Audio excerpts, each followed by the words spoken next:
It was quarterback sneak, yeah. It was quarterback sneak and, a possible perimeter, and he called his number. It was awesome. I mean, I'm really proud of Trevor. Obviously, he was he was throwing up all night, all morning. Was pale as a ghost throughout the whole game, and obviously started a little bit with obviously the frustrating interception down the goal line. But man, I'm very proud of the way he responded, the way that he played. Especially later on when the game really was on the line, critical third down conversions, had the draw that he walks in on. I mean, he competed his tail off. Very proud of him. Your decision to take the ball yeah. at the time, then you get, you just pull Austin Trammell up and you get your 51-yard return and that overall offensive drive. Yeah, I mean, that was something we had talked about really since all of our game management meetings was in the regular season, that we wanted to take the football. If we would have been able to pin them on the kickoff, you're talking about a 2-minute drill to have to go win the game, right? It was about 2 minutes and 40 seconds or so when they got the ball back, and you'll take that. We were trying to eat the clock, and we ran it, I think it was 9 straight times, I believe, on that drive. And that was the whole point. That was the goal of receiving and taking the ball first. Austin Trammell, huge play. So many guys stepped up today. I mean, look, you had Tim Jones in there playing his first ball, makes a huge catch at the end of regulation to put us in field goal range. Parker Washington had another heck of a night. With Diami and BT going down, we were down to one tight end at one point in the game. So really, Cole Van Lannon, Chuma stepping in as the jumbos. Huge night for those guys. So, wild one here. Oh, man. How cool was that, guys? That was what ignited us, I think. They missed the extra point on their touchdown. We get it in field goal range, or we get it in somewhat range. And for a guy that we have not lost confidence in, everybody's been trying to get us to lose confidence in him. I know that for sure. And we have never lost confidence in him. And he went on the bye, got away from it, and sets an NFL record on his first kick back. So, and then makes obviously multiple critical kicks throughout the game to keep the thing going.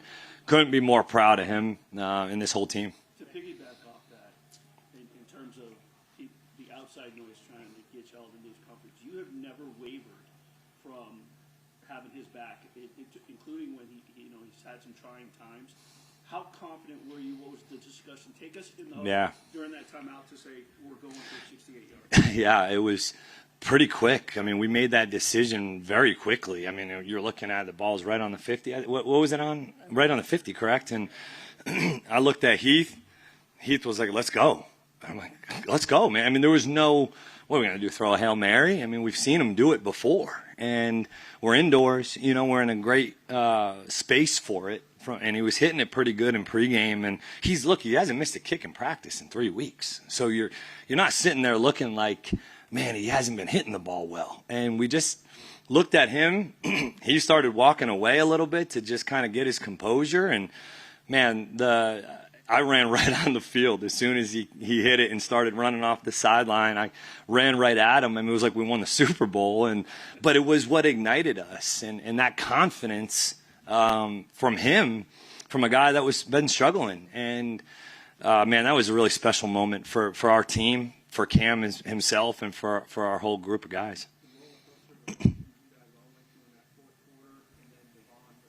Yeah. Man. No. I mean, obviously frustrating that, we kind of were mixing up. We were trying zone. We were trying man. We were blitzing. We were playing four-man rush. I mean, we were mixing it up pretty good. And credit those guys, Gino and Brock Bowers and those guys. They're skill players. I thought played a really, really good game.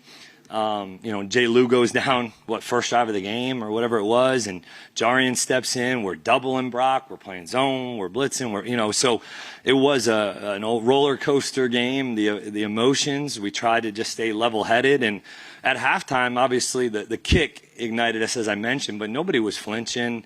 Nobody was freaking out. There wasn't guys looking down. Even throughout, right? It was a back and forth entire second half, and these guys just kept battling, making plays, and D Ham with a huge play at the end of the game, man. Seeing Josh get the time to the franchise record, what does it mean just to see him do that? And then obviously the huge sack at the end of the game, man. Yeah, so proud of Josh, somebody that's put so much into this organization, this team, this community, and for him to have that moment, and I know he'll break it here soon.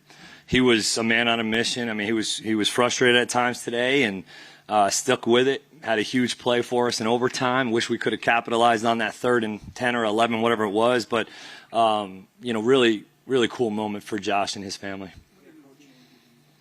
Man, I thought both backs ran really hard, but especially TJ. In critical moments.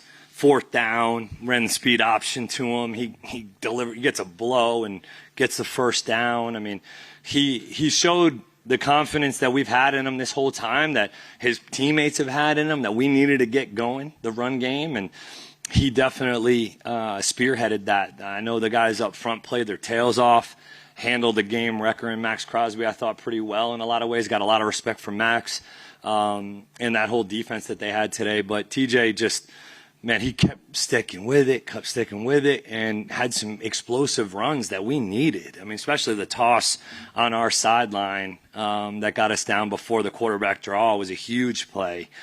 He broke tackles. He ran physically. Really proud of him.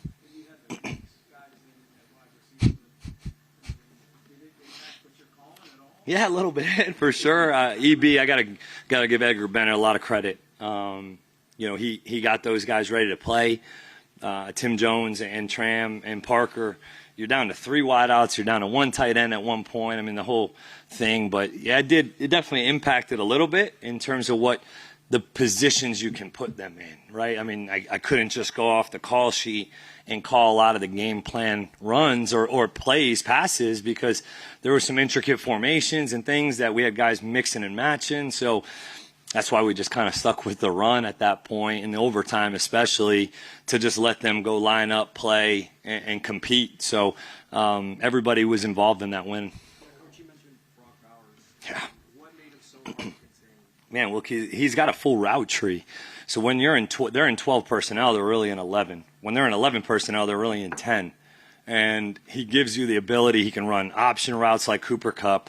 He can run the seams like Tony Gonzalez. He's just multi-purpose. I've obviously, competed and coached against him when he was at Georgia multiple times. There's not many players at that position that you can say are as talented as him. Knew coming off the bye they were going to want to feature him in a lot of ways, but it didn't much matter. I mean, he was making plays all over the place. He's so hard to bring down. He's so strong. He's so grounded when he catches the football. He can get vertical so quick, and he breaks tackles like nobody else. Yeah. What did you see on the Trayvon Walker projection? I didn't see it, man. I know he responded to what he mentioned was something, and they're always going to get the second guy. I mean, it's just the way it is, and we can't have it. We can't have that. And, he knows that. Frustrating moment for sure. But, those are the things we have to avoid as a team, as an organization, because, all it does is make us a little bit, handcuffed. Do you get a sense those injuries to Gianni and PTJ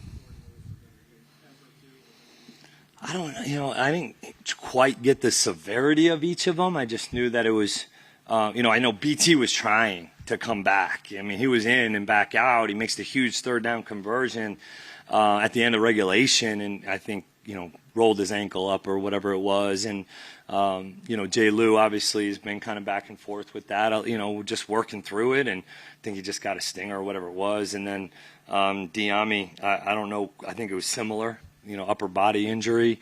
We'll see about this week coming up. We obviously have a big one on the road again. But, again, proud of those guys that stepped up. Not sure about their availability moving forward.